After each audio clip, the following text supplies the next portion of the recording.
सभी का आपके अपने YouTube चैनल की कथा टीवी पर मैं मीनू शर्मा स्वागत करती हूँ। सभी को मेरा राधे राधे। मोहन लखी जो बढ़त सुख, सो कछु कहत बने नैनन के रसना नहीं, रसना के नहीं नैन। यानी कि श्री कृष्ण को देखकर जैसा दिव्य आनंद प्राप्त होता है, उस आनंद का तो कोई वर्णन ही नहीं कर सकता, क्योंकि जो आंखें देखती है उनके तो कोई जीभ नहीं है जो वर्णन कर सके, और जो जीभ वर्णन करती है उसकी आंखें नहीं है। बिना देखे वह बेचारी जीभ उसका क्या वर्णन कर सकती है। तो आइए आज सुनते हैं हम कार्तिक मास के तीसरे अध्याय की कथा। इस कार्तिक मास को धर्म, अर्थ, काम और मोक्ष देने वाला बताया गया है। नारायण भगवान ने स्वयं इसे ब्रह्मा जी ने स्वयं नारद जी को, और नारद जी ने महाराज पृथु को इस कार्तिक मास के सर्वगुण संपन्न महत्म्य के संदर्भ में बताया था। इस कार्तिक मास की महिमा इतनी उच्च बताई गई है कि कहते हैं यदि आप किसी कारणवश कार्तिक स्नान ना भी कर पाए तो भी इस माह का महत्म्य पढ़ने या सुनने से ही कोटि यज्ञों के बराबर पुण्य फलों की प्राप्ति हो जाती है। तो इसीलिए आजकल हमारे इस चैनल पर हर दिन सुबह नित्य नियम से कार्तिक मास महत्म्य की कथाएं सुनाई जा रही हैं। तो यदि आपने अब तक के कार्तिक मास महत्म्य के अध्याय 1 और 2 को श्रवण नहीं किया है तो आप उन्हें मेरे चैनल पर जाकर ओपन करके उन्हें सुन सकते हैं, और मैं उनके लिंक भी नीचे डिस्क्रिप्शन बॉक्स में डाल दूंगी, तो आप वहां जाकर भी उन्हें क्लिक करके ओपन करके उन अध्यायों का रसपान कर सकते हैं। और उसी में आज हम श्रवण करेंगे कार्तिक मास के तीसरे अध्याय की कथा का। तो बोलिए प्रेम से भगवान विष्णु की जय, माता लक्ष्मी की जय, श्री कृष्ण भगवान की जय।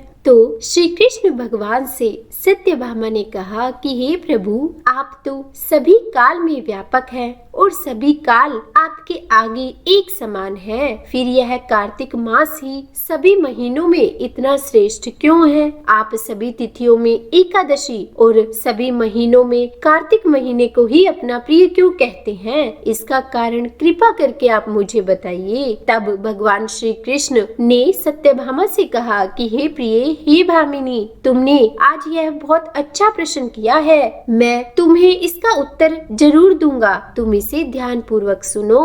इसी प्रकार एक बार महाराज बेन के पुत्र राजा पृथु ने प्रश्न के उत्तर में देव ऋषि नारद से प्रश्न किया था, और जिसका उत्तर देते हुए नारद जी ने उन्हें कार्तिक मास की महिमा बताई और उनसे कहा कि हे राजन, एक समय एक शंख नाम का राक्षस बहुत ही बलवान और अत्याचारी था। उसके अत्याचार इतने थे कि तीनों लोक में त्राही त्राही मची हुई थी। उस शंखासुर ने स्वर्ग में निवास करने वाले देवताओं पर विजय प्राप्त कर इंद्रादि देवताओं एवं लोकपालों के अधिकारों को भी छीन लिया। उससे भयभीत होकर समस्त देवता अपने परिवार के सदस्यों के साथ सुमेरु पर्वत की गुफाओं में बहुत दिनों तक छुपे रहे। फिर उसके बाद वे निश्चिंत होकर कि यहाँ असुर नहीं आ सकते, सुमेरु पर्वत की गुफाओं में ही रहने लगे। उधर जब शंखासुर को इस बात का पता चला कि देवता पूरे आनंद से सुमेरु पर्वत की गुफाओं में निवास कर रहे हैं, तो उसने सोचा कि ऐसी कोई दिव्य शक्ति वहाँ पर अवश्य है जिसके प्रभाव से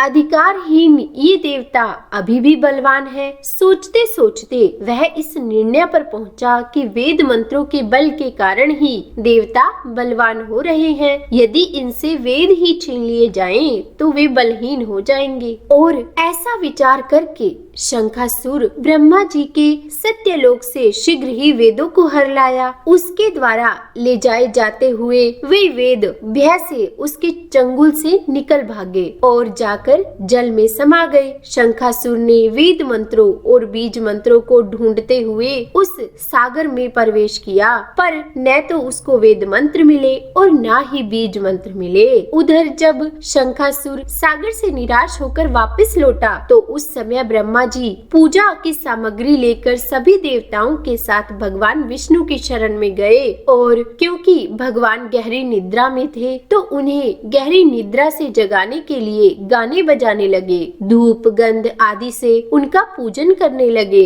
और इस तरह धूप दीप नैवेद्य आदि अर्पित करने से और उनके पूजन से भगवान विष्णु की निद्रा टूटी और वे देवताओं के साथ ब्रह्मा जी को अपना पूजन करते हुए देखकर बहुत ही प्रसन्न हुए और फिर बोले कि मैं आप लोगों के इस कीर्तन और मंगलाचरण से बहुत ही प्रसन्न हूँ। आप अपना अभिष्ट वरदान मांगिए, मैं आपको अवश्य दूंगा। आज कार्तिक माह के शुक्ल पक्ष की एकादशी है, तो जो भी मनुष्य अश्विन शुक्ल की एकादशी से देवोत्थान एकादशी तक ब्रह्म मुहूर्त में उठकर मेरी पूजा करेंगे, उन्हें तुम्हारी ही भांति मेरे प्रसन्न होने के कारण सुख की प्राप्ति होगी। आप लोग जो पाद्य अर्घ्य आचमन और जल आदि सामग्री मेरे लिए लाए हैं वे अनंत गुणों वाली होकर आपका कल्याण करेगी। और फिर श्री विष्णु भगवान बोले कि शंखासुर द्वारा हरे गए संपूर्ण वेद अभी भी वहीं उस सागर में उस जल में ही स्थित है। मैं उस असुर शंखासुर का वध करके उन वेदों को अभी ला देता हूँ। आज से बीज मंत्र और वेदों सहित मैं प्रति वर्ष कार्तिक मास में जल में विश्राम किया करूँगा और अब मैं मत्स्य का रूप धारण करके जल में जाता हूँ। तुम सब देवता भी मुनीश्वरों सहित मेरे साथ जल में आओ। इस कार्तिक मास में जो श्रेष्ठ मनुष्य प्रातः काल स्नान करते हैं वे सब यज्ञ के अवभर्त स्नान द्वारा भली भांति नहा लेते हैं। हे देवेंद्र, कार्तिक मास में व्रत करने वालों को सब प्रकार से धन पुत्र पुत्री आदि देते रहना और उनकी सभी आपत्तियों से उनकी रक्षा करना। हे धनापति कुबेर, मेरी आज्ञा के अनुसार तुम उनके धन धान्य के भंडार भरते रहना, उनमें वृद्धि करते रहना, क्योंकि इस प्रकार का आचरण करने वाला मनुष्य मेरा रूप धारण करके जीवन मुक्त हो जाता है। जो मनुष्य जन्म से लेकर मृत्यु पर्यंत पूरे विधि विधान से इस उत्तम व्रत को करता है वह आप लोगों का भी पूजनीय है। कार्तिक शुक्ल पक्ष की एकादशी तिथि को तुम लोगों ने मुझे जगाया है, इसीलिए यह तिथि भी मेरे लिए बहुत ही प्रीतिदायिनी और माननीय है। हे देवताओं, यह दोनों व्रत नियम पूर्वक करने से मनुष्य मेरा सानिध्य पा लेते हैं। इन व्रतों को करने से जो फल मिलता है वह अन्य किसी व्रत से नहीं मिलता।